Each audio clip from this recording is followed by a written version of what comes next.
ज्योति, आप देख रहे हैं सनम न्यूज, जो पहुंचा है पक्की खबर सीधे आप तक। आइए देखते हैं आज की ताजा खबर। चेतावनी, मोटरसाइकिल स्कूटर पर अगर बच्चों को बैठाया तो देनी होगी भारी चालान। घरेलू गैस पर मिल रहा है बम्पर ऑफर, केवल 9 रुपए में मिलेगा 809 रुपए का सिलेंडर। बीजेपी विधायक ने पहली सैलरी से खरीदी भैंस। राम मंदिर निर्माण के लिए दिए 51,000। बिहार में महंगा सफर, प्राइवेट के बाद अब इसी माह में सरकारी बसों का भी बढ़ने वाला है किराया। हवाई जहाज से सफर करने वालों के लिए खुशखबरी, आया नया ऑफर। बिहार में शुरू हुई दुनिया के सबसे महंगी सब्जी की खेती। अब जमीन रजिस्ट्री के साथ ही हो जाएगा दाखिल खारिज। मंत्री रामसूरत राय ने की सुओ मोटो ऑनलाइन म्यूटेशन की शुरुआत। अवैध खनन रोकने के लिए होगा कानून में संशोधन, बनेगा गाड़ियां जब्त करने का प्रावधान। बिहार में 2.5 माह बाद एक दिन में रिकॉर्ड 488 कोरोना संक्रमित मिले, 2 की मौत। युवक ने सोशल मीडिया पर वायरल किया महिला का अश्लील फोटो। इस बार मुखिया का चुनाव लड़ने वाली थी महिला। बीजेपी कैंडिडेट की कार से ईवीएम मिलने के बाद चुनाव आयोग का एक्शन, 4 अफसरों को किया सस्पेंड। श्रम संसाधन मंत्री जीवेश कुमार ने ली कोरोना वैक्सीन, लोगों से भी टीका लगवाने की अपील। हॉस्पिटल में भर्ती कराए गए सचिन तेंदुलकर, 27 मार्च को हुए थे कोरोना संक्रमित। बिहार शरीफ से पटना आ रही बस का एक्सीडेंट, 8 यात्री बुरी तरह घायल। कटिहार जेल में शिफ्ट किए गए 9 जेलों से 45 कुख्यात, प्रशासन की उड़ी नींद। अब खबरें विस्तार से। अगर आप भी अपने बच्चों को 2 व्हीलर पर लेकर चलते हैं तो सावधान हो जाएं। यातायात नियम तोड़ने वालों के लिए एक बार फिर बड़ी खबर है। मोटरसाइकिल स्कूटर पर आपका बड़ा चालान कट सकता है। दरअसल नए मोटर व्हीकल एक्ट के अनुसार 4 साल से ज्यादा उम्र का बच्चा तीसरी सवारी के तौर पर गिना जाएगा। ऐसे में अगर आप अपने ट्रेलर पर सवार होकर अपने बच्चे और पत्नी को बैठाकर कहीं जा रहे हैं और उसमें बच्चे की उम्र 4 साल से अधिक है तो आपका चालान कट सकता है। मोटर वाहन अधिनियम के धारा 194(a) के अनुसार आपका इस नियम का उल्लंघन करने पर 1,000 रुपए का चालान कट सकता है। एलपीजी गैस सिलेंडर की कीमतों में 10 रुपए की कटौती हुई। इस कटौती के बाद राष्ट्रीय राजधानी दिल्ली में बिना सब्सिडी वाले 14.2 किलोग्राम एलपीजी गैस सिलेंडर का दाम घटकर 809 रुपए हो गया। घरेलू गैस को सस्ते में खरीदने के लिए पेटीएम ने बम्पर लाया है। इसे ऑफर के तहत 809 रुपए वाले गैस सिलेंडर आपको सिर्फ 9 रुपए में मिल सकता है। बिहार में अब इसी माह से सरकारी बसों का भी किराया बढ़ने वाला है।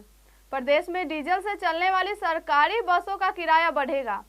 बिहार राज्य पथ परिवहन निगम ने बसों को किराया बढ़ाने का प्रस्ताव परिवहन विभाग को दिया है। किराए में कितने की वृद्धि हो, यह किराया निर्धारण कमेटी तय करेगी। जल्द इस कमेटी की बैठक होगी। नया किराया दर अप्रैल से ही लागू होगी। हवाई यात्रा करने वालों के लिए एक अच्छी खबर है। स्पाइस जेट्स एयरलाइंस ने अपने यात्रियों के लिए एक नए ऑफर की शुरुआत की है। इस ऑफर का नाम है जीरो चेंज फ्री। इसका लाभ घरेलू उड़ानों में यात्रा करने वाले यात्रियों को मिलेगा। यह ऑफर इंटरनेशनल उड़ानों पर लागू नहीं होगी। बिहार के औरंगाबाद जिले में दुनिया के सबसे महंगी सब्जियों में से एक की खेती शुरू की गई। सब्जी का नाम हॉप सूट्स है, जिसकी अंतर्राष्ट्रीय मार्केट में कीमत आज से 6 साल पहले लगभग 1 लाख रुपए के आसपास थी। औरंगाबाद के करमडी निवास अमरेश सिंह, जो पेशे से किसान हैं, उन्होंने भारतीय सब्जी अनुसंधान संस्थान वाराणसी के कृषि वैज्ञानिक डॉक्टर लाल की देखरेख में 5 कट्ठा जमीन पर इसकी ट्रायल खेती शुरू की है। बिहार में आज से जमीन रजिस्ट्री के साथ ही म्यूटेशन हो जाएगा। इसकी शुरुआत राजस्व एवं भूमि सुधार मंत्री रामसूरत राय ने की। इस मौके पर मंत्री ने कहा कि अब लोगों को दाखिल खारिज के लिए इंतजार नहीं करना होगा और ना ही उन्हें कार्यालयों के चक्कर काटना पड़ेगा। इसलिए लोग जल्द से जल्द अपने नाम से अपनी जमीन की जमाबंदी कायम करा लें ताकि इस सुविधा का लाभ उठा सके। सुओ मोटो प्रक्रिया से जमीन की खरीद के साथ ही उसका दाखिल खारिज भी हो जाएगा। अवैध खनन रोकने के लिए बिहार सरकार अपने कानून में बड़ा बदलाव करने जा रही है। बालू माफियों पर शिकंजा कसने के लिए खान एवं भूतत्व विभाग ने यह निर्णय लिया है। कि अवैध खनन में शामिल गाड़ियों को खान एवं भूतत्व विभाग जब्त कर कड़ी कार्रवाई करेगा। विभाग के प्रधान सचिव हरजोत कौर ने इस मामले की जानकारी दी।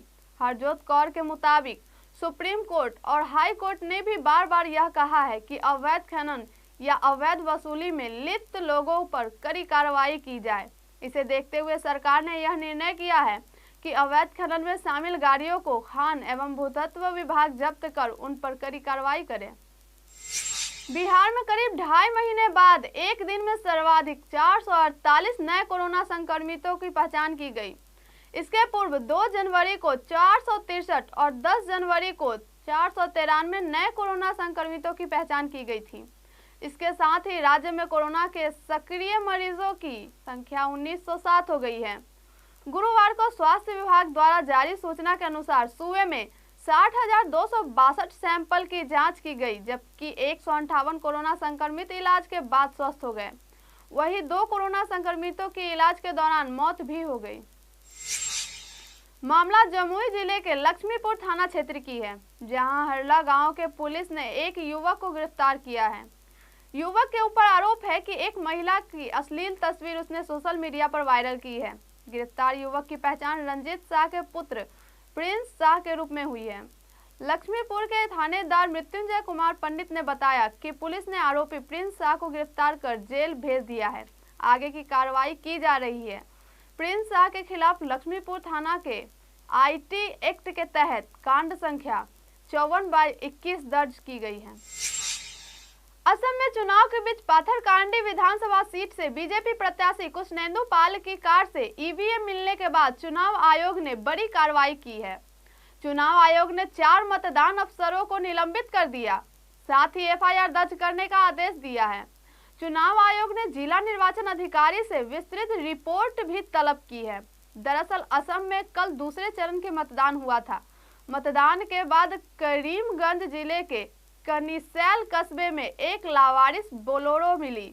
इस बोलेरो में ईवीएम मशीन थी। इस बोलेरो में ईवीएम की मौजूदगी पर बवाल शुरू हो गया। देश में अब 45 साल से ज्यादा उम्र के लोगों को कोरोना वैक्सीन मिलनी शुरू हो गई है। बिहार में कल इसकी शुरुआत स्वास्थ्य मंत्री मंगल पांडे ने की थी।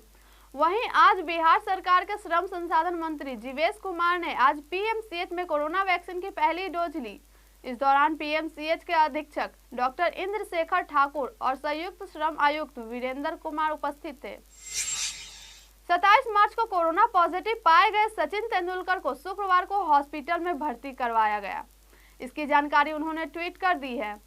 सचिन तेंदुलकर ने ट्वीट कर बताया कि डॉक्टरों की सलाह पर वह हॉस्पिटल में एडमिट हुए हैं। सचिन तेंदुलकर ने ट्वीट कर लिखा कि डॉक्टरों की सलाह पर मैं अस्पताल में भर्ती हो गया हूं। मैं जल्द ही अस्पताल में ठीक होकर लौट आऊंगा। आप सभी लोग मेरे लिए प्रार्थना कर रहे हैं, इसके लिए मैं आप सभी का धन्यवाद देता हूं। खबर राजधानी पटना से सामने आ रही है, जहां एक बस पलटने से 8 लोग गंभीर रूप से घायल हो गए हैं। घटना पटना सिटी के दीदारगंज थाना क्षेत्र के कसारा के पास की बताई जा रही है। सभी घायलों को इलाज के लिए एनएमसीएच भेज दिया गया है। बताया जा रहा है कि कसारा के पास बिहार शरीफ से पटना आ रही बस ओवरटेक करने के क्रम में अनियंत्रित होकर पलट गई। बस में बैठे 8 यात्री गंभीर रूप से जख्मी हो गए, जिन्हें इलाज के लिए एनएमसीएच भेज दिया गया है। कटिहार मंडल कारा में बेऊर, बक्सर और मुजफ्फरपुर केंद्रीय कारा सहित राज्य के 9 जेलों में से 45 कुख्यात अपराधियों को शिफ्ट कर दिया गया है। 45 कुख्यात को मंडल कारा में शिफ्ट किए जाने से जेल प्रशासन की मुश्किलें भी बढ़ गई है। दूसरे जेलों से आए कैदियों को रखने के लिए जेल प्रशासन द्वारा अलग से सुरक्षित कक्ष बनाना पड़ रहा है। इतना ही नहीं, इन 45 कुख्यात पर नजर रखने में भी जेल प्रशासन के मशक्कत का सामना करना पड़ रहा है। फिलहाल के लिए इतना ही। आगे के तमाम खबरों के लिए हमारे साथ बने रहे और देखते रहे सनम न्यूज।